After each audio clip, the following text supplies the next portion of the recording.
అందరికీ నమస్కారం అండి. రత్నభాస్కర్ ఛానల్కి మాటామంతి కార్యక్రమానికి స్వాగతం. మీ అందరికీ ఇవాళ మనం చాలా మంచి వార్త విన్నాను. నేను చాలా సంతోషకరమైన ఒక మహిళా ఎంప్లాయీగా నేను చాలా సంతోషిస్తున్నాను. ఎందుకంటే చైల్డ్ కేర్ లీవ్ తెలుసు కదా, ప్రసూతి సెలవు అనమాట. ఇది 6 నెలలు చేశారండి, 180 రోజులు. ఆ తర్వాత ఇది మనం రిటైర్ అయ్యేలోపు ఎప్పుడైనా కానీ ఉపయోగించుకోవచ్చు. అంతేగాని ఇంత టైం లోపల ఉపయోగించుకోవాలని ఏమీ లేదు. ఇది దఫాలుగా పెట్టుకోవచ్చు. రోజైనా పెట్టుకోవచ్చు, 4 రోజులు పెట్టుకోవచ్చు, మొత్తం 180 రోజులు ఎలా అయినా మనం వాడుకోవచ్చు. ఇది ఏంటంటే హక్కు కాదు, ఇది DDO మనకి ఎవరైతే జీతం ఇస్తున్నారో వాళ్ళ యొక్క అనుమతితోటి మనం తీసుకోవాలి. హై స్కూల్స్ అయితే HM పర్మిషన్ కావాలి. నెక్స్ట్ మండలంలో అయితే కనుక MUL పర్మిషన్ తీసుకోవాలన్నమాట.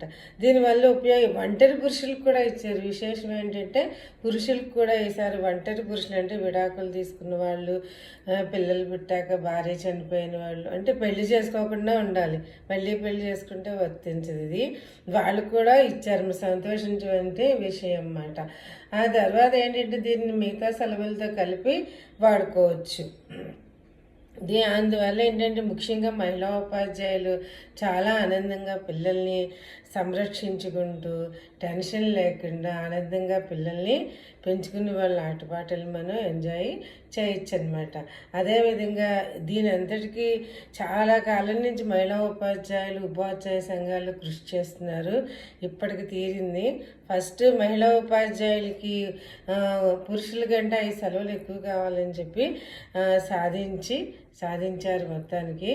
ఆ తర్వాత 3 నెలలు ఇచ్చారు. ఫస్ట్ 2018లో చైల్డ్ కేర్ లీవ్ అనేది 3 నెలలు ఇచ్చారనమాట. ఆ తర్వాత మళ్ళీ ఇవ్వలేదు. మళ్ళీ ఇప్పుడు చంద్రబాబు నాయుడు వచ్చిన తర్వాత 6 నెలలకు చేసి అందరికీ ఆనందాన్ని పంచారు. ఈ విధంగా మిగతా సమస్యలు కూడా పరిష్కరించి ఆనందం పంచుతారని ఆశిస్తున్నాను.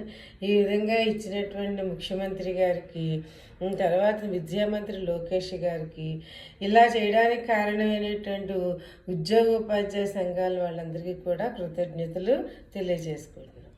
Thank you.